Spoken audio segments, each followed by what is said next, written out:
சுபிக்ஷாவை sketch போட்டு தூக்கிட்டாங்க அப்படின்ற மாதிரி தான் சொல்லணும். போயிட்டு கதறி கதறி அந்த பொண்ணு அழுதுகிட்டு இருக்கு.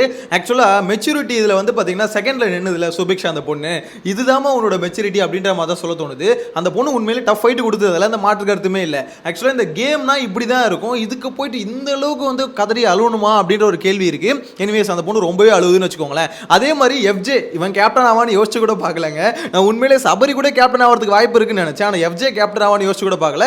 ஆனால் எஃப்ஜே உண்மையிலே சொல்கிறேன் எஃபோர்ட் அந்த அளவுக்கு எஃபோர்ட் போட்டிருக்கான். இந்த போர்டில் வந்து பார்த்தீங்கன்னா இந்த முனையிலேருந்து அந்த முனை ஸோ 2 முனைக்கு தாவிக்கிட்டே இருந்தான். அந்த அளவுக்கு பார்த்தீங்கன்னா எஃபோர்ட் போட்டிருக்கான்னு வச்சுக்கோங்களேன். இன்னும் டாஸ்க் முடியல, வந்திருக்க அப்டேட் படி பார்த்தீங்கன்னா எஃப்ஜே தான் கேப்டன் அப்படின்ற மாதிரி சொல்லியிருக்காங்க. எனக்கு தெரிஞ்சு ஓகே தான். எஃப்ஜேவோட கேப்டன்சிலே இந்த வாரம் எப்படி இருக்குன்னு பார்க்கலாம். ஆல்ரெடி இவனே ஒரு பைத்தியம். ஸோ இதில் பார்த்தீங்கன்னா இவங்கிட்ட இந்த வீடு மாட்டிக்கிட்டு பார்வதிக்கு இவனுக்கும் சண்டை வந்ததுன்னு வச்சுக்கோங்களேன், ஒரே அமர்க்கலமாக இருக்கும் அப்படின்ற மாதிரி தான் சொல்ல தோணுது. எனிவேஸ் இந்த ஃபுல் டீட்டெயிலில் பார்க்கலாம். ஆக்சுவலாக இதில் வந்து பார்த்தீங்கன்னா நம்ம சுபிக்ஷா இருக்காங்களே, அவங்க எதுக்காக இந்த அளவுக்கு அழுகுறாங்க அப்படின்னு பார்த்தீங்கன்னா அவங்க என்ன நினைக்கிறாங்கன்னா மொத்த பேர் வந்து நம்மளை அட்டாக் பண்ணிட்டாங்க. அதாவது பிரஜன், சாண்ட்ரா, இந்த மாதிரி பார்வதி, அதுக்கப்புறம் கெமி, இவங்க எல்லாருமே வந்து நம்மளது மட்டும் எடுத்துட்டாங்க அப்படின்ற மாதிரி நினைக்கிறாங்க. ஆக்சுவலாக அவங்களுக்கு அந்த கேம் புரியல. இந்த கேமை பொறுத்த வரைக்கும் யார் உங்களுக்கு கேப்டன் ஆகக்கூடாதோ அவங்களுக்கு எடுக்கிறதா இந்த கேம். அதுக்கு சொல்கிற காரணம்லாம் இருக்கலாம், அதெல்லாம் சும்மா சப்பக்கட்டு தான். என்ன வேணா காரணம் சொல்லிக்கோ, சும்மா உனக்கு என்ன பிடிக்கல அப்படின்னு கூட காரணம் சொல்லு, இல்லை நீ போட்டிருக்க சட்டை பிடிக்கல, கலர் பிடிக்கல அப்படின்னு சொல்லிட்டு கூட காரணம் சொல்லலாம். ஏதோ ஒரு காரணத்தை சொல்லிட்டு பார்த்தீங்கன்னா போய் எடுக்க வேண்டியது தான். ஆனால் பிக் பாஸ் எதுக்கு தெரியுமா காரணம் சொல்கிறாரு, அப்போ தான் அந்த வலி வந்து இன்னும் நல்லா இறங்குன்னு. ஸோ இதை மெச்சூர்டாக ஹேண்டில் பண்ணணும்னா என்ன பண்ணியிருக்கணும் சுபிக்ஷா, ஓகே எடுங்க அப்படின்னு விட்டுட்டு இருக்கணும். ஆனால் அந்த பொண்ணு என்ன பண்ணுதுன்னா ஒவ்வொருத்தரும் எடுக்கும் போது ஆக்சுவலாக காண்டாய் தேங்க்யூ அப்படின்ற மாதிரி சொல்லுது. அதுலேருந்தே தெரியுது அந்த பொண்ணு எந்த அளவுக்கு ஃப்ரஸ்ட்ரேட் ஆகுது அப்படின்ற மாதிரி.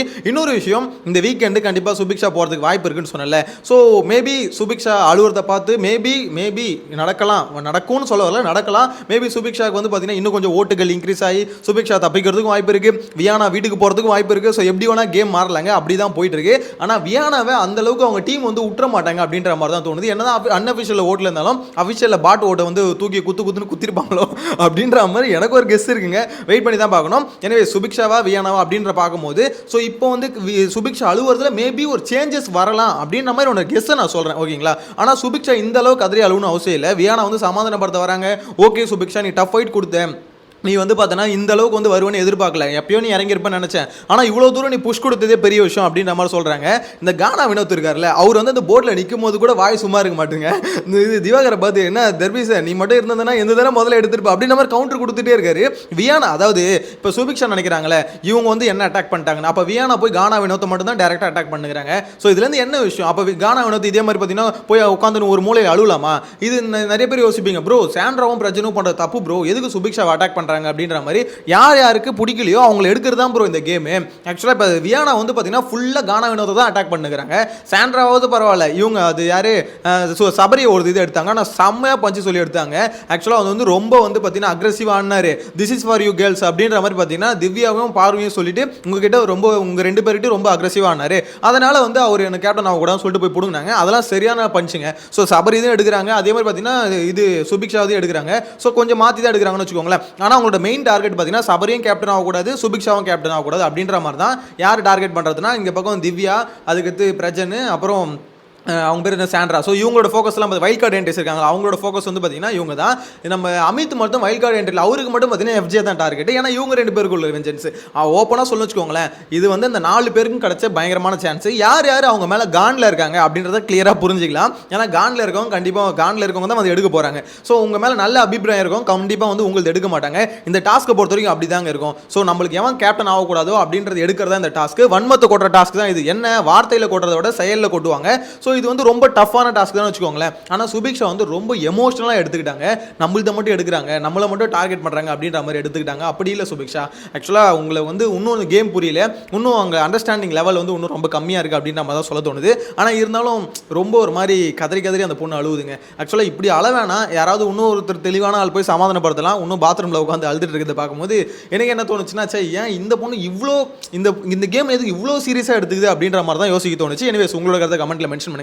நீங்கள் என்ன நினைக்கிறீங்க? சுபிக்ஷா வந்து பார்த்தீங்கன்னா இந்த மாதிரி மற்றவங்க வந்து நம்மளை அடிக்கிறாங்க அப்படின்ற ஒரு இது ஆதங்கத்தில் அழுகுறாங்கன்னு நினைக்கிறீங்களா, இல்லை அவங்க வந்து பார்த்தீங்கன்னா இல்லை ப்ரோ அப்படி இல்லை கேமில் தோத்துட்டோம் அப்படின்ற ஒரு ஃபீலில் வந்து அழுகுறாங்கன்னு நினைக்கிறீங்களா? உங்களோட கருத்தை கமெண்ட்டில் மென்ஷன் பண்ணுங்க. எனிவேஸ் எஃப்ஜே கேப்டன்சி, எஃப்ஜே வந்து பார்த்தீங்கன்னா கேப்டன் ஆகிட்டான் அப்படின்ற மாதிரி அப்டேட் வந்திருக்குல்ல. ஸோ இப்போ டாஸ்க்கை பார்க்கும்போது நம்மளுக்கும் கிளியராக தெரியுது அவன் வந்து பார்த்தீங்கன்னா பயங்கரமாக டஃப் கொடுக்குறான். சுபிக்ஷா பக்கத்தில் ஓட்டிட்டு இருந்தான்.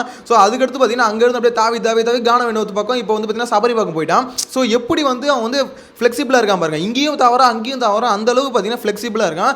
எல்லாரும் பார்த்தீங்கன்னா போர்டை பார்த்த மாதிரி இருந்தால் இவன் மட்டும் பார்த்தீங்கன்னா போர்டு கிட்ட முதுகு வச்சுட்டு இந்த பக்கம் பார்த்த மாதிரி இருக்கான் ஃப்ரண்ட்டில். ஸோ அதுவே பார்த்தீங்கன்னா ஒரு அப்ரோச்சே கொஞ்சம் பக்கவாக இருக்குது அப்படின்ற மாதிரி தோணுது. இந்த இடத்துல சபரியும் கொஞ்சம் டஃப் ஆகிட்டு தான் கொடுக்குறாப்புல, இல்லைன்னு சொல்ல.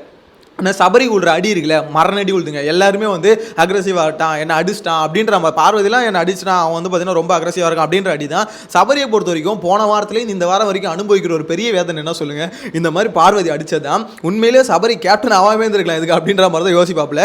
ஏன்னா அந்தளவுக்கு ஒரு அடி அடிச்சுட்டு அவர் அனுபவிக்கிற வேதனை இருக்கு உச்சகட்டம் அப்படின்ற மாதிரி தான் சொல்லணும். அது தப்பா ப்ரோ அப்படின்ற மாதிரி கேட்டிங்கன்னா தப்புலாம் இல்லை, அனுபவிக்கிட்டோம். ஆக்சுவலாக நிறைய பேர் பார்த்தீங்கன்னா சபரி ஃபீல் பண்ணுறதை பார்த்துட்டு என்னை வந்து இந்த மாதிரி ரிவெஞ்ச் எடுக்கிறேன்னு சொல்கிறாங்க, நான் வந்து எப்படிலாம் அவங்க நினச்சிட்டு இருந்தேன், ஆனால் நான் வந்து எதுக்கு ரிவெஞ்சுக்கு ஒரு பொண்ணை போயிட்டு நான் எதுக்கு அடிக்க போகிறேன் அப்படின்ற மாதிரிலாம் சபரி பேசுறது வந்து பிஜிஎம்லாம் போட்டு சேட் பிஜிஎம்லாம் கேட்கும் போது சே எப்படிப்பட்ட மனுஷன்டா சபரி அப்படின்ற மாதிரி தோணும். ஆனால் அப்படிப்பட்ட மனுஷன் என்ன நடந்துக்கிட்டாரோ அதுக்கான ரிஃப்ளெக்ஷன் தான் இது. பப்ளிக் எதுக்கு அவ்வளோ பேர் கோவப்பட்டாங்கன்னு நினைக்கிறீங்க? அவர் நடந்துக்கிட்ட விதம், பார்வதி கண்ணில் அடிப்பட்டது இன்டென்ஷன் இல்லை, ஆனால் அதுக்கப்புறம் நடந்துக்கிட்டது பக்காவாக தெரியுது. அது வந்து பார்த்தீங்கன்னா வேணும்னே வாண்டடாக அவருக்கு இருந்த காண்டை தான் தீர்த்துக்கிட்டாருன்னு. அதாவது பார்வதி திட்டினாங்க, ஆமாம் திட்டினாங்க, பார்வதி வந்து ட்ரிகர் பண்ணாங்க, எல்லாம் உண்மை தான். ஆனால் இருந்தாலுமே அந்த இடத்துல பார்த்தீங்கன்னா ஒரு தள்ளி விட்டுருக்கலாம். அதாவது கையில் இப்படி வந்து புஷ் பண்ணியிருக்கலாமே தவிர முட்டியை வச்சு அடிச்சிருக்கூடாது. அந்த முட்டியை வச்சு அடித்தா எப்படி வலிக்கும் அப்படின்றது அவருக்கும் தெரிஞ்சிருக்கணும். நான் தான் சொல்கிறேன், பிரவீன்ராஜ் வெளியே வந்து அவரும் அதான் சொல்றாரு, எப்பவுமே சபரி அந்த மாதிரி எல்போ வச்சு தான் அடிக்கிறான் அப்படின்ற மாதிரி சொல்றாருல. ஸோ அது ரொம்ப தப்பான விஷயம். யாராவது ஒருத்தருக்கு சபரிக்கு அந்த மாதிரி அடிச்சு காமிச்சதான் தெரியும். எனிவேஸ் அடிச்சிட்டாரு, அதுக்கு இப்போ வருத்தப்படுறாரு அப்படின்ற மாதிரி தான் பார்க்கணுமே தவிர சபரி ரொம்ப ஃபீல் பண்றாரு, கஷ்டப்படுறாரு அப்படின்ற மாதிரிலாம் பார்க்கக்கூடாது. அப்போ வீக்கெண்ட் ஆனால் பார்த்தீங்கன்னா இப்போ ஒருத்தன் எப்பயோ அடிச்சுட்டு, அதாவது இப்போ கமருதீன் வந்து பார்த்தீங்கன்னா திங்கக்கிழமை வந்து ஃபுல்லாக யாரையோ போட்டு அடிச்சிட்டான், பங்குன்னு அடிச்சிட்டான்னு வச்சுக்கோங்களேன்.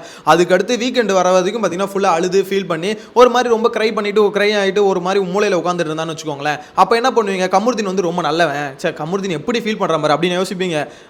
நீ பேசின பேச்சுக்கு நீ அடிச்சு அடிக்க நீ வாங்கணும் அப்படின்னு தானே யோசிப்பீங்க. அதே தான் இங்கே சபரிக்கு மட்டும் மாற்று கருத்து இல்லையே. ஸோ சபரி ரொம்ப கெட்டவன் அயோக்கியம் அப்படின்னு சொல்ல வரல, ஒரு கோவத்தில் ஒரு மாதிரி ரியாக்ட் பண்ணிட்டாப்ல. அந்த ரியாக்ஷனுக்கான ஒரு எப்படி சொல்கிறது, ஒரு எதுக்காக இருந்தாலும் ஒரு விளைவுன்னு ஒன்று இருக்குல்ல, அந்த விளைவு அனுபவிக்கிறார் அப்படின்ற மாதிரி தான் போனோம். என்ன பொறுத்த வரைக்கும் வீக்கெண்டில் விஜய் சேதுபதி வச்சு செய்வார் அப்படின்ற மாதிரி தான் தோணுது. ஏன்னா பச்சையாக தெரிஞ்சிச்சுல சபரி வந்து அடிச்சது அப்படின்றது. ஸோ சபரிக்கு வீக்கெண்ட்லேயே ரோஸ்ட் இருக்குன்னு வச்சுக்கோங்களேன். எனிவேஸ் இந்த டாஸ்க்கை பொறுத்த வரைக்கும் சபரியும் டஃப் ஃபைட்டு கொடுக்குறாப்ல. ஆனால் ஃபைனலாக பார்த்தீங்கன்னா எஃப்ஜே தான் கேப்டன் ஆயிருக்கான். ஸோ எஃப்ஜே கேப்டன்சியில் பார்த்தீங்கன்னா யாருக்கு ஆப்பு இருக்கோ இல்லையோ கண்டிப்பாக பார்வதிக்கு இருக்குங்க. ஏன்னா பார்வதியை பற்றி இன்ச்சாக புரிஞ்சு வச்சிருக்க ஒரு ஆள் யாரும் சொல்லுங்க, எஃப்ஜே தான். திவாகர் கூட தெரியாது, கமருதீன் கூட தெரியாது. எஃப்ஜேக்கு பார்வதி யார், எப்படிப்பட்ட கேரக்டர் அப்படின்றத கரைச்சு குடிச்சு வச்சிருக்கான்.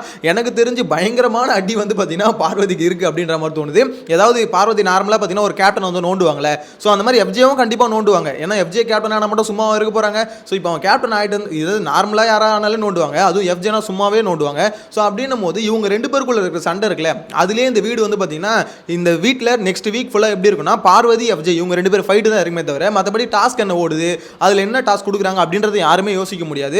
அந்த அளவுக்கு இவங்க ரெண்டு பேருக்குள்ள வரப்போகிற சண்டை தான் நெக்ஸ்ட் வீக் ஃபுல்லாகவே இருக்க போகுது அப்படின்ற மாதிரி எனக்கு என்னமோ தோணுது. ஏன்னா ரெண்டு பேருக்குமே அப்படி ஒரு பொருத்தம், ரெண்டு பேருமே தனியாக விட்டுன்னு வச்சுக்கோங்களேன், கிட்டத்தட்ட அடிச்சு மூஞ்சி மோரெல்லாம் வச்சுப்பாங்க அப்படின்ற மாதிரி தான் இருக்குது. ஸோ பார்க்கலாம், எஃப்ஜேயோட கேப்டன்சி என்னை பொறுத்த வரைக்கும் கொஞ்சம் இன்ட்ரெஸ்டிங்காக, அதாவது கண்டென்ட் வைஸ் கொஞ்சம் இன்ட்ரெஸ்டிங்காக இருக்கும் அப்படின்ற மாதிரி தோணுது. உங்களோட கருத்தை மறக்காம கமெண்ட்டில் மென்ஷன் பண்ணுங்க. நீங்கள் என்ன நினைக்கிறீங்க, எஃப்ஜேயோட கேப்டன்சி வந்து இன்ட்ரெஸ்டிங்காக இருக்கும் அப்படின்னு நினைக்கிறீங்களா? இல்லை ப்ரோ அந்த அளவுக்குலாம் எனக்கு தெரிஞ்சு வாய்ப்பு இல்லை, எஃப்ஜே ஏதோ ஒரு ட்ரை பண்ணலாம் அப்படின்ற மாதிரி தோணுதா? ஸோ உங்களோட கருத்தை கமெண்ட்டில் மென்ஷன் பண்ணுங்க. நெக்ஸ்ட் டே மீட் பண்ணலாம். Bye by.